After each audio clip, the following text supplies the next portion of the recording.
Your story is essential. Regardless of how small you may feel or how big you may feel, know that your story has meaning. I believe that our stories are our purpose. We all have different trials and tribulations that we go through. We have different feats in life. We have different challenges.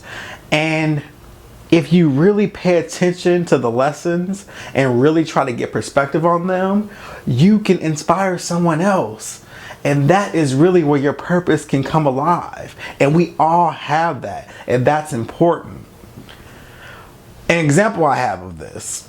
A few months ago, maybe even a year ago, really, time is flying, I did a video on my ex-gay experience. I talked about when I was in high school and early college years where I tried to be straight and go through the whole Exodus International. It didn't work out. And we know that corporation has since shut down because they knew it didn't work. So I talked about it and I was very honest and open. And I knew that it could possibly help somebody when I posted that video. And that's why I did it, because I knew my story couldn't have been individualized. Someone else was obviously going through this. So I posted it. And the video actually was more successful than I thought it would be. I thought it would be, a couple hundred views, a couple likes, a couple dislikes. But no, it went on to have almost 7,000 views. And I was getting emails and people saying, you know what, this is my story. And that let me know where my purpose lied.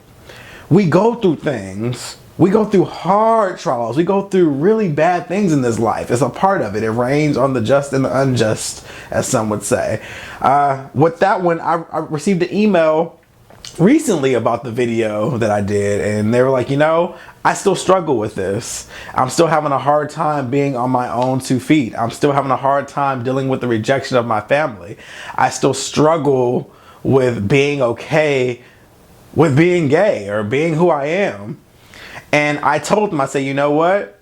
It will get better.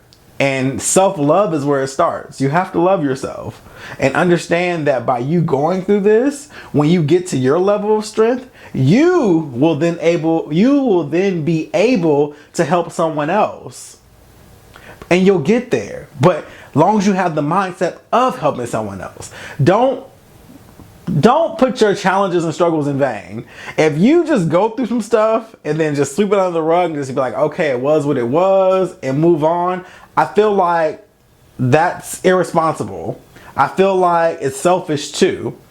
If you were brave enough to go through a challenge and got on the other side, you should talk about it. You should share that. You should give that to somebody else. You should share that with youth. You should share that with your children, your nieces, your nephews, your cousins, people who come after you. Because that's really what the challenge was for. It was to strengthen you, but it was also to give you a testimony or a message or something that you could give somebody else so that they can have advice and knowledge and know what to do when it's their turn to go through it. And hopefully they pass it on. Understand that your story is essential. Your story is important. Don't keep with what you go through to yourself. Let it out. Tell someone. Talk about it.